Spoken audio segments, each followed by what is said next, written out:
What's up everybody, Kinetic here and welcome back to Path of Exile. This is part 3 of my impressions video of the Fall of Oriath update, but also very much focused on this build that I'm using for this run, the Dark Pact or Dark Pact Assassin as I like to call it.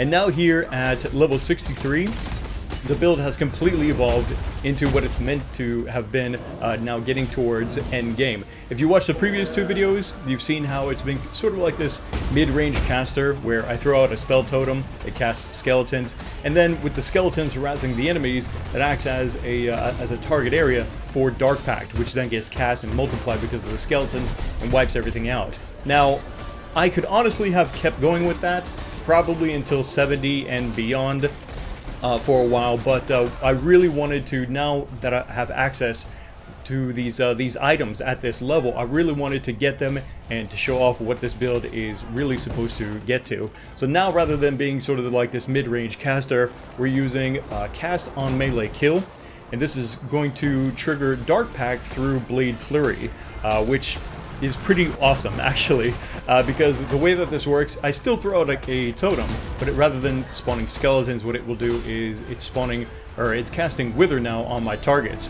and this now acts as sort of like my target area for where I'm casting Blade Flurry.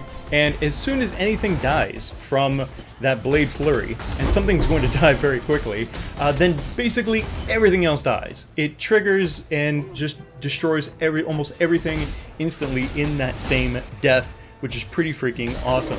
And if it's this good now, and it feels pretty damn good, I'm still getting used to this very different way of playing this build, but if it's this good now, then I'm really confident that once I've built up my defenses better and once I've unlocked more nodes, then this build really is going to perform as we've seen it from the original creators' videos. So let's go over the gear and let me show you guys, like, you know, what's changed since the last time I showed off this build. Honestly, not that many pieces have changed.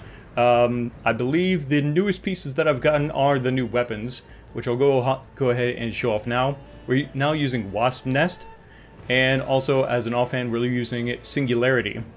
The rings, the belt, the shoes are the same. The chest piece is different though.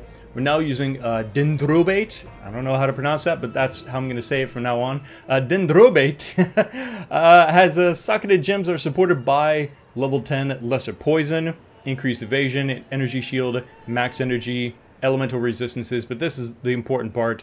Increased damage with poison if you have at least 300 dexterity, and 25% increased poison duration if you have at least 150 intelligence. Can you guess if I have those stats yet or not? I don't, but I'm getting there. I'm getting very close to that, as you can see, particularly the intelligence right around the corner from getting that, and really not that too far away from the dexterity requirements either. You can see there are some of my offensive stats, or excuse me, defensive stats. The thing that I'm thinking is kind of a weakness right now is the armor, and the physical damage reduction is quite low. Looking at the numbers that it's going to build up to, this is less than half of what it should be. There's some offensive numbers if you want to take a look at that. But yeah, so with these items now, it's also giving me some more gems and some more links to level up and to use as part of the build. There's Whirling Blades. I really should have been using that a lot earlier, but I decided to do it now for some reason, with faster attacks and with Fortify, Assassin's Mark, and Blasphemy in Singularity.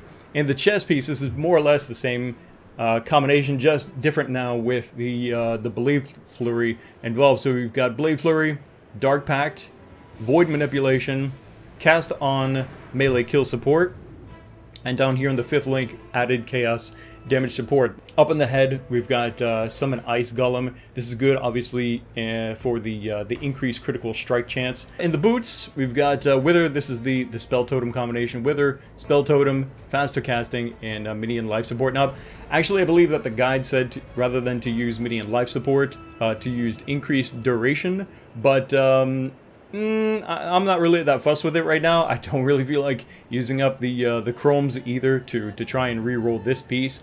I'll wait until I actually get a new pair of boots, and then hopefully it will be 2 red, 2 blue, or something like that, depending on what else may be changing. These are the new gloves that I picked up recently, and inside here, gem-wise, it's really, it's not even something that I'm using, but can be used, this combination of gems, depending on what I'm doing in the game in the future. Ancestral War Chief with MAME support was recommended, and I've gone ahead and thrown in increased duration and faster attacks, just to help level up these gems. Like I said, it's not even something that I'm using right now, but I'd rather go ahead and start getting them some XP and getting them leveled up now, rather than waiting for the time when I actually need them and then trying to do it. My flasks really need to be updated. I'm basically just using whatever I have at the time. I'm still working out the best location to place the totem. I don't really need it so much unless I'm fighting maybe kind of challenging mobs, like for example the Harbingers or something like that. Tend to call for a totem thrown out there to get the wither going, just to, oh, here we go, for example, just to get the wither going, to help debuff enemies, make them more susceptible to dying, and then get somebody to die, and then the build basically takes care of the rest in that moment. Like that. It's great.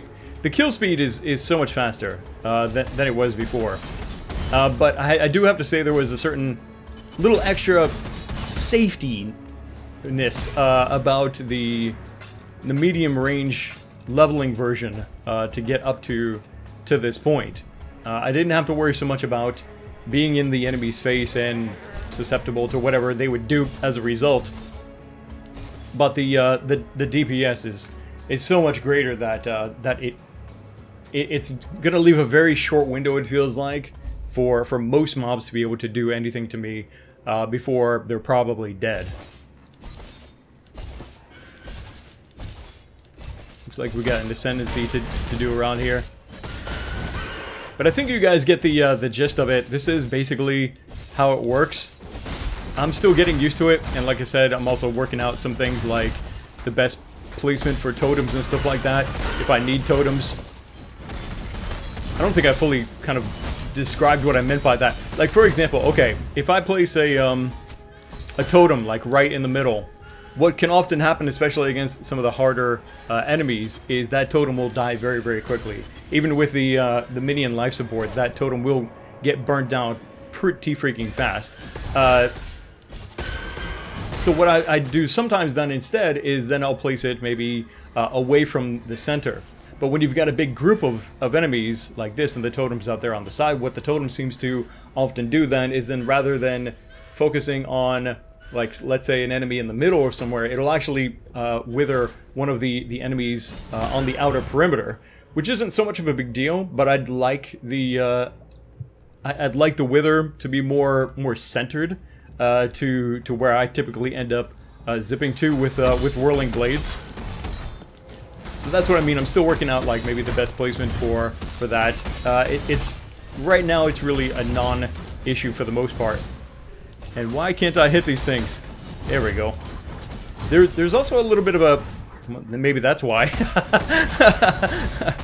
There's also sometimes an issue, it feels like, with Blade Flurry. If an enemy is, like, right in my face, like, sometimes it doesn't want to hit that enemy. Oh, there's another Chaos Orb. I seem to average, like, a Chaos Orb every third area that I go to, which is nice. I still need a lot more than that, though. I need to save up enough chaos now for another unique chest piece. The Conspire is the same that I was using for the build that I used last time in YouTube videos. But yeah, that's gonna wrap it up for now, guys. I hope that you enjoyed this this new updated impressions of the Dark Pact Assassin. Before I forget, I almost forgot to show you guys the updated passive tree progression here. What I've basically done is I unlocked a bunch of new health stuff, which I think I've almost unlocked all that there is in terms of health nodes for this build. I'm supposed to, or was a while ago now, supposed to go up here and take all of this this chaos damage. But what I've done instead, since I've gone ahead and bought the claws at 62, is I'm going along here getting claw damage, Soul Raker, Poisonous Fangs, and Claws of Magpie. I'll probably go now and get that, get those Chaos damage nodes, and then go into, let's see, over here, Claws of the Falcon. There's another Claw node, and Claws of the Pride. And at that point, I'm pretty sure that this build is gonna really start doing sick amounts of damage, even more than it's doing right now, which is pretty good. I'm probably gonna be zipping into packs, hitting Blade Flurry like maybe once or twice, and then everything's gonna be dead even faster, and that's gonna be a lot of fun. And I'll be sure to make a video when we get to that point. Until then, I want to know what you guys think down in the comment section below. Click the like button to support these Path of Exile videos here on the channel. Make sure you're subscribed. Also, don't forget, I'm doing Twitch streams as well. Links to that in my Twitter and Facebook account for notifications of when I go live on Twitch. And yeah, I'll see you guys around there as well. Thanks again for watching. This is Kinetic, and I'll see you next time.